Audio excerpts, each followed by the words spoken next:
autrefois, il y avait des immeubles, des petits bâtiments. On ne pouvait pas sortir par là. On ne pouvait pas sortir pour bouteille. Tu vois? Donc c'était l'accès se faisait par cette allée-là, qui a 8 pieds. Si tu fais comme ça, tu dois trouver 8 pieds. 1, 2, 3, 4, 8 doigts. Voilà, c'est la taille des pieds. Mais cette allée de 8 pieds existait, et là il y avait un immeuble aussi qui a été détruit sur ces petits arbres à côté. Et c'était une entrée rue de la Vieille qui donnait sur cet espace qui est derrière toi. Et si tu viens par là, c'est pour ça que dans ton film, la cour qui est là, ça a complètement changé les abords. Mais le cadastre garde une trace de cette histoire. Et si tu regardes cette maison qui est intéressante... Tu dis du XVIe siècle? Oui, cette maison, c'est une maison construite en 1569 par quelqu'un qui s'appelait Henri Vernant et qui s'est appelée la maison du Cornet. Il y avait une enseigne du Cornet. Je cherche toujours à comprendre de quel métier le Cornet pouvait-il être l'enseigne. Je ne sais pas du tout. Ce que je sais, c'est qu'il y a eu plusieurs marchands au XVIIe siècle qui ont habité cette maison, et notamment un marchand qui s'appelait Bruninck, B-R-U-N-E-N-C. Et là, quand tu regardes l'imposte du 11 rue de la Vieille, tu vois deux baies entrelacées, c'est une très belle imposte. Les deux baies qui s'embrassent. Ces deux baies, alors, c'est vrai que les branches du baie, ces baies entrelacées, pour moi c'est aussi une vraie question. J'aimerais bien savoir exactement la raison qui fait que la personne qui habitait ici a mis ses initiales. Pourquoi deux baies entrelacées? Et là il y a plusieurs pistes. Est-ce que c'était des marchands?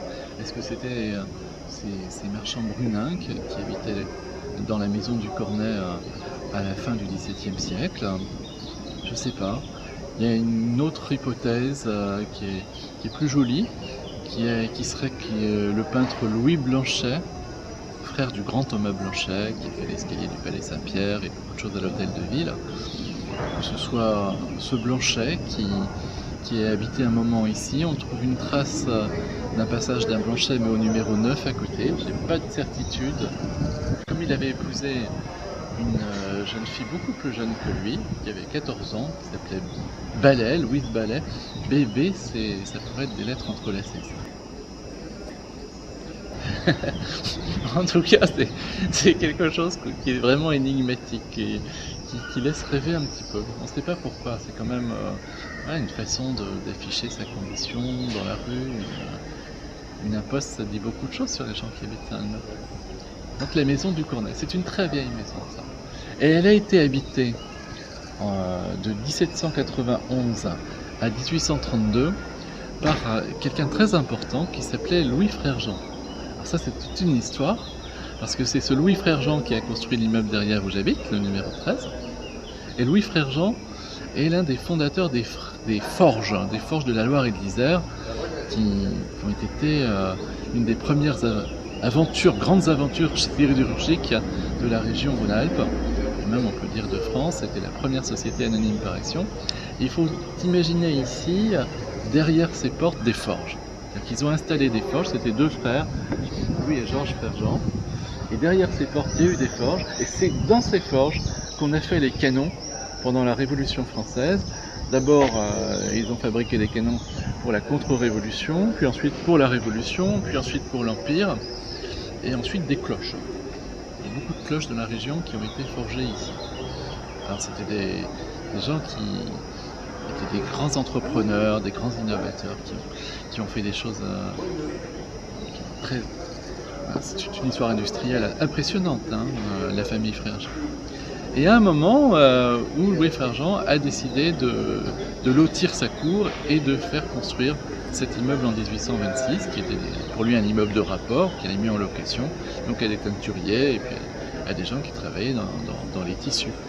Probablement parce que pour développer sa société par action, alors qu'il travaillait près de Vienne, notamment pour développer des forts, il avait besoin d'argent, il avait besoin de capitaux, et il a probablement préféré construire cet immeuble pour avoir des rentes.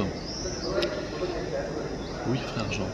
Et dans les guides pittoresques de Lyon début sous l'Empire, hein, j'en ai trouvé un de 1808, on a des voyageurs auxquels on conseille d'aller regarder les forges Frère Jean. On n'y fabriquait plus que des cloches. C'était fini l'époque des canons, mais c'est les canons qui ont beaucoup contribué à la fortune des Frères Jean. Et la chose la plus extraordinaire, c'est que dans l'immeuble où j'habite, à côté, il y a un descendant des Frères Jean, direct, et notamment de Louis Frère Jean, qui s'appelle Adrien Frère Jean, et qui habite au premier étage depuis 2 ou 3 ans, pas très longtemps, et qui ignorait absolument tout de l'histoire que je viens de te raconter. Et je suis allé le trouver il y a 15 jours, et je lui ai dit, est-ce que tu ne serais pas en famille avec la fameuse dynastie Frère Jean de sidérurgistes? Il m'a dit oui, écoute, voilà, tu habites dans un immeuble qui a été construit par l'un de tes aïeux. Est-ce que tu peux m'expliquer comment tu es en famille avec eux? Et c'est un descendant direct. C'est absolument incroyable. Il n'en revenait pas. En plus, il revenait de Paris, s'était installé à Lyon. La probabilité pour qu'il vienne habiter dans un immeuble construit par son aïeul, c'est une histoire, même le plus brillant des scénaristes n'aurait pas osé faire ça. C'est pas possible. Ah bah là c'est comme le saumon, il revient vraiment à l'immeuble des origines.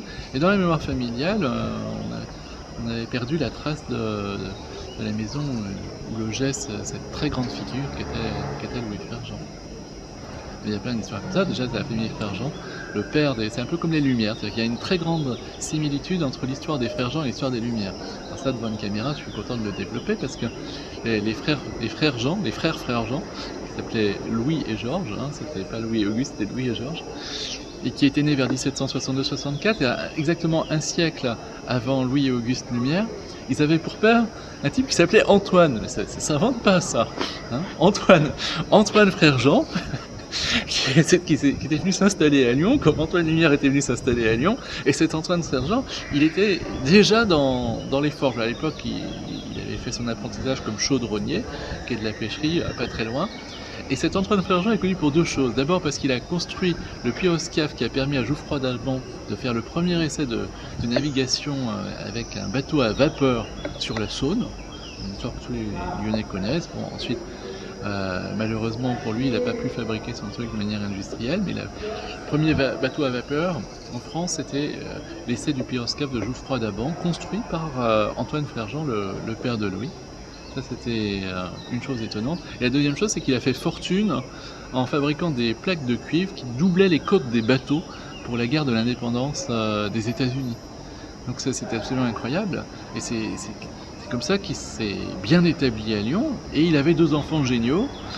Georges notamment, qui était un petit peu comme Louis Lumière, c'était l'ingénieur de l'histoire, qui avait trouvé les mécanismes, des petits mécanismes qui permettaient au pyroscaphe de fonctionner, et qui ensuite a continué la tradition familiale en développant les forges. Et puis Louis Frère Jean, qui était un homme d'affaires et aussi quelqu'un passionné par les forges. Lui, il avait compris que c'était pas le cuivre qui était l'avenir, mais le fer, et qui s'était installé dans cet immeuble.